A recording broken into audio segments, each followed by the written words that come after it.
Institut national polytechnique Félix Houphouët-Boigny, INPHB de Yamoussoukro. Début des épreuves écrites du diplôme d'études de comptabilité et gestion financière d'ECOGEF. Premier palier du diplôme d'expertise comptable de l'Union économique monétaire ouest-africaine, UEMOA.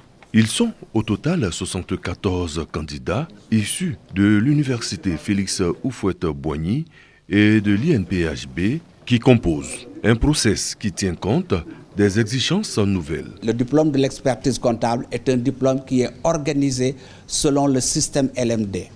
Le premier niveau, c'est le niveau de la licence. Ça s'appelle diplôme de comptabilité et de gestion financière, DECOGEF.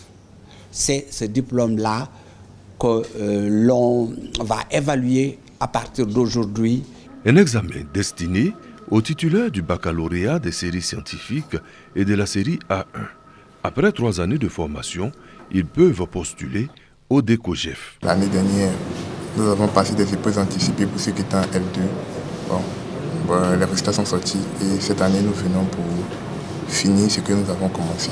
Le DECOGEF a été initié par l'ancien ministre ivoirien Patrice Kwame. Ce diplôme, aujourd'hui, est une fierté que l'Afrique brandit au reste du monde. Ils sont au total 340 candidats qui composent simultanément dans les 8 pays membres de l'UEMOA.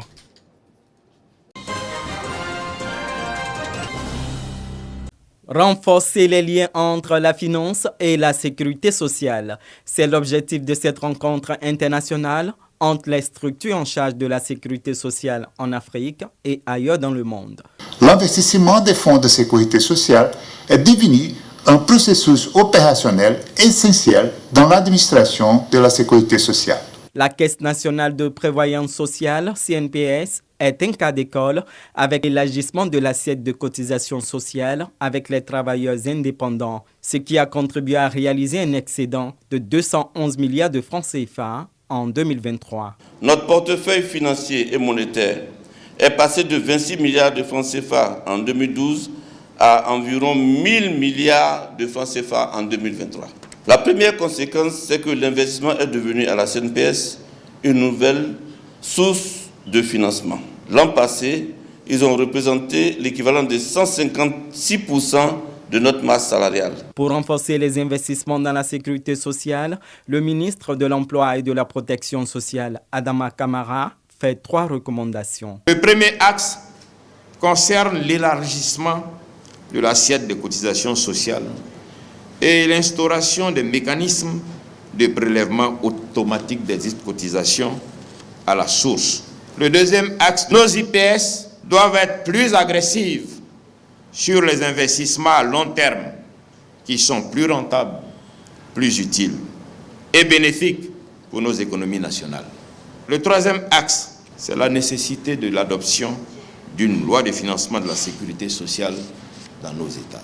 Ne plus se contenter des prélèvements, mais faire de l'investissement un nouveau métier de la sécurité sociale.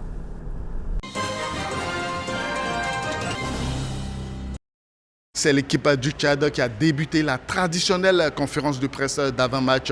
Le sélectionneur tchadien Kevin Martial était accompagné pour l'occasion de Kazmi Ninga, son capitaine. Selon le technicien tchadien, ces hommes entendent jouer crânement leur chance sur la pelouse face aux champions d'Afrique. On joue en fonction de nos qualités à nous. Comme vous l'avez dit, les joueurs de la Côte d'Ivoire jouent dans les plus grands championnats, ce qui n'est pas encore notre cas. Donc voilà, on va jouer en fonction de nos qualités. J'ai peur de personne. Comme je vous ai dit, c'est des joueurs comme nous. Et on joue 11 contre 11. Donc après, c'est la fin du match et puis on verra ce qui va se donner, c'est tout. Côté ivoirien, c'est Crasso, double buteur face à la Zambie à Bouaké, qui a accompagné le sélectionneur ivoirien à la conférence de presse. On respecte vraiment notre adversaire parce qu'on sait qu'il lui, il va pas lâcher. Et comme vous l'avez dit, hein, ils cherchent leur première qualification pour une CAN. Donc ils ne vont pas venir ici en laissant les portes ouvertes et nous laisser gagner tranquillement ou nous regarder jouer parce qu'on est la Côte d'Ivoire. Il n'y a pas d'équipe à sous-estimer. Au contraire, sous les sous-estimes, on peut se faire très vite surprendre. Donc on va préparer le match de la meilleure des manières et arriver très concentré pour réaliser le meilleur match possible et prendre les 3 points avec la meilleure si possible. Pour ce premier match de l'histoire entre le Tchad et la Côte d'Ivoire au stade Omnisport Amadou Ahidjo, la bataille s'annonce très rude. Championne d'Afrique, la Côte d'Ivoire devra se méfier de cette équipe tchadienne.